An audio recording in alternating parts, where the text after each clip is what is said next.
রাজশাহী মারি happy new ইয়ারে কোনো লোক নাই, গোটাই ফাঁকা।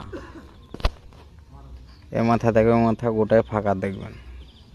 আর রাজশাহীর সৌন্দর্য এই লাইটিংওয়ালা অনেক সুন্দর লাগে, যা কুয়াশা পড়লে আরও সৌন্দর্য ফুটে ওঠে।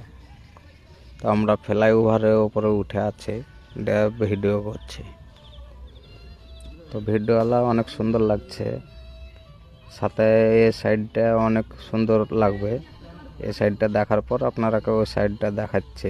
ফ্লাইওভারটা দেখলেন, ফ্লাইওভারটা অনেক সুন্দর লাইটিং করা আছে, কিন্তু একটু কি সমস্যা, ফ্লাইওভারওয়ালা অনেক খাড়া সিঁড়ি হয়ে গেছে। সিঁড়িটা একটু লম্বা করতে হতো, অনেক খাড়া সিঁড়ি হয়ে গেছে। তো অনেক লোক উঠতে সমস্যা মনে করবে,